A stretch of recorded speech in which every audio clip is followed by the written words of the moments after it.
Ya, makanya saya tagih Anda. Di mana tertulis kalau agama yang diajarkan Yesus itu adalah Kristen, maka saya akan minta gitu kepada Anda secara tertulis juga bahwa Yesus menyelamatkan umat Kristen secara tekstual.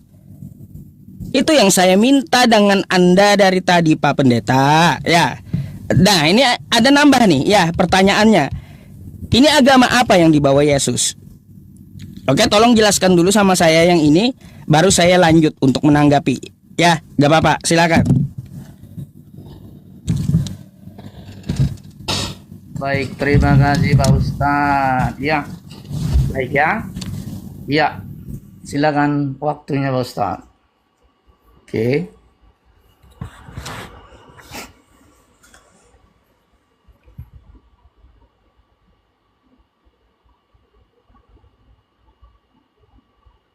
Iya.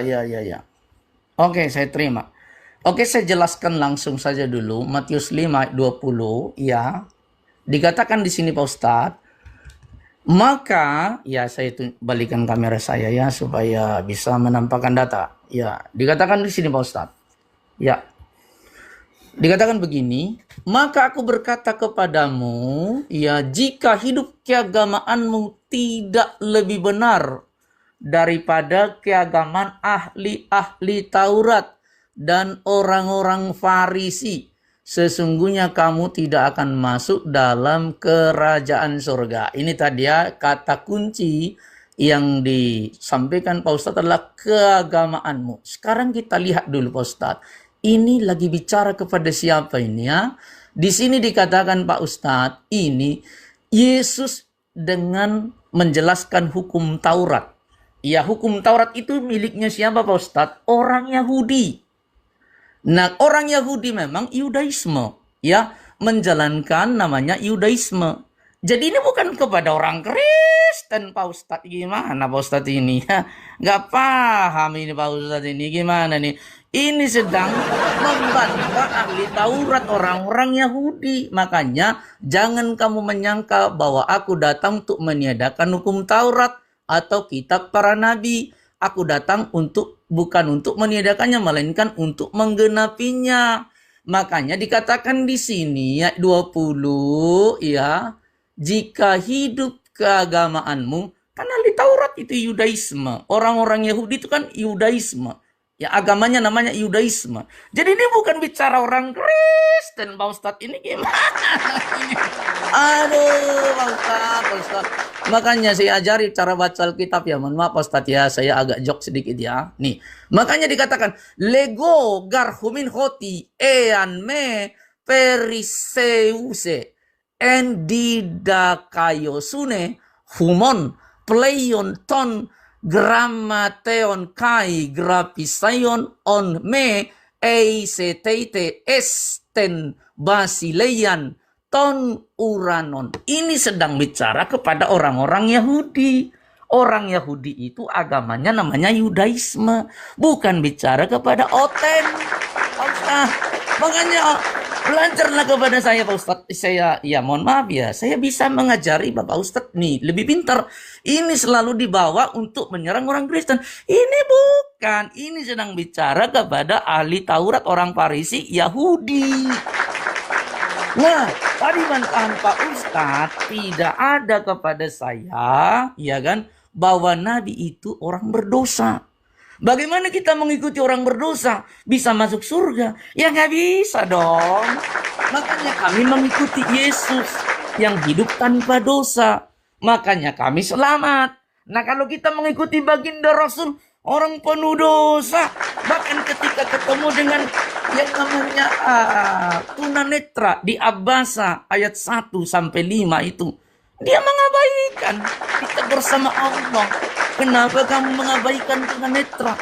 Sementara kamu melayani orang-orang Quraisy, ya, yang banyak duitnya. Bagaimana? Jadi Pak Ustadz, kalau kita mengikuti baginda, nggak selamat kita. Makanya saya sudah buka tadi, data tadi ya, Allah kap tadi ini, ya, Al-Ahqaf itu menjelaskan bahwa baginda ini, mohon maaf, gak selamat Pak Ustadz. Kasihan juga nih baginda ini ya. Makanya kita perlu sholawat terus kepada baginda supaya baginda ini diselamatkan. Mana tadi Al-Ahqaf itu ya? Al-Ahqaf, saya udah hapus nih. Iya, kaf ya.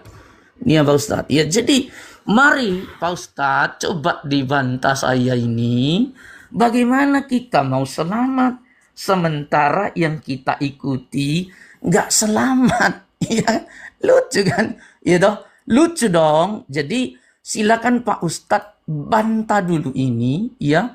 Kita bisa selamat kalau kita mengikuti juru selamat yang benar. Makanya Yesuslah kebenaran dan kehidupan. Tidak ada seorang pun yang sampai ke surga kalau tidak melalui Yesus. Nah, bagaimana dengan yang tadi, ya kan? Dia, nih coba nih ya, saya ulang sekali lagi, surat Muhammad nomor 19, ya. Ampunan bagi dosamu, nih. Maka ketahuilah, ampunan bagi dosamu. Beliau penuh dosa. Silakan Pak Ustaz. Iya, tunggu waktu. Mari ya Pak Ustaz ya, tepuk tangan dulu buat Pak Ustaz dulu. Aduh. Pak Pendeta, Silakan, saya kocak. Saya itu ketrigger dari tadi dengan perkataan Anda. Ngapain mengikuti orang yang kagak selamat? Kan kayak gitu. Gimana dia mau menyelamatkan? Betul Pak Pendeta. Gimana kita mau mengikuti Tuhan yang kagak selamat dari tentara Romawi makhluknya? Kan gitu. Apalagi mau menyelamatkan orang lain.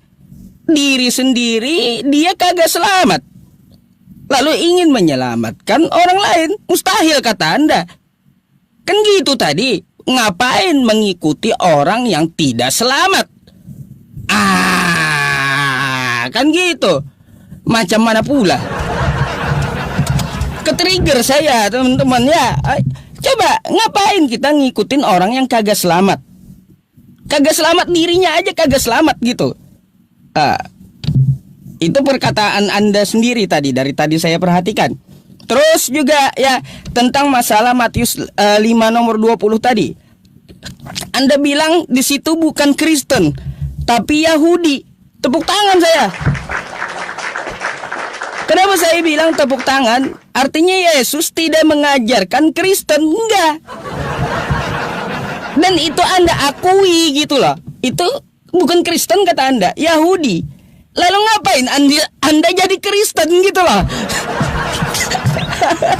Itu loh Pak Pendeta. Saya malah setuju dengan narasi Anda. Di Matius 5 nomor 20 itu bukan Kristen tapi Yahudi kata Anda. Sepakat saya. Sepakat gitu. Lalu ngapain Anda jadi Kristen? Sedangkan Yesus mengajarkan Yahudi, agama Yahudi.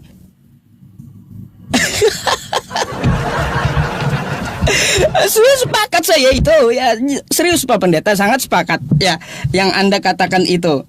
Jadi Yahudi itu bukan Kristen gitu ya.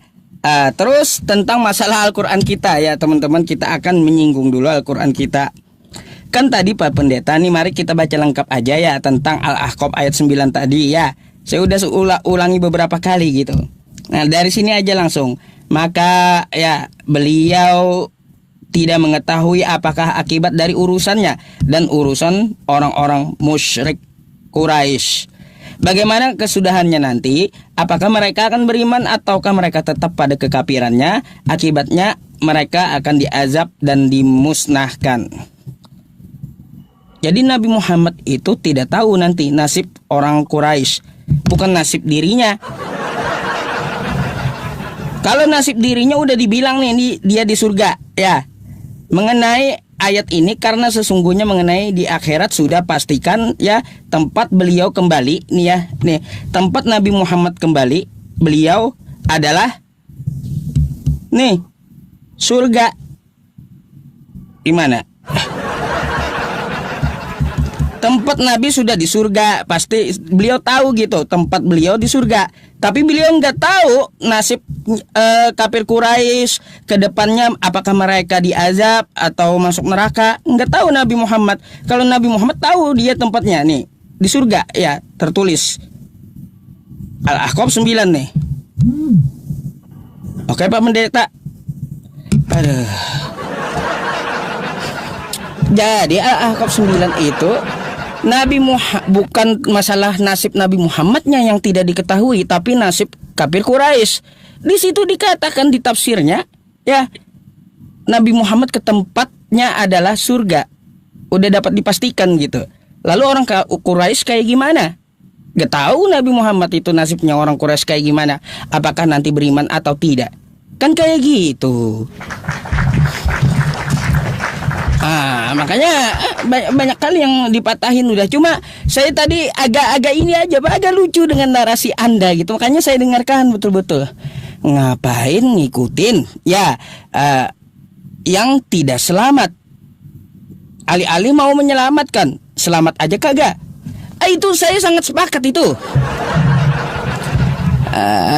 Yesus kan kalau kita lihat sejarahnya, dia tidak selamat dengan tentara Romawi. Nggak bisa diikuti, ya. Karena apa? Dia kagak selamat, dirinya aja kagak selamat. Gimana mau menyelamatkan Kristen? Nggak ada juga pula tertulis bahwa Yesus menjamin surga untuk Kristen. Aduh, silakanlah Pak Pendeta, ya.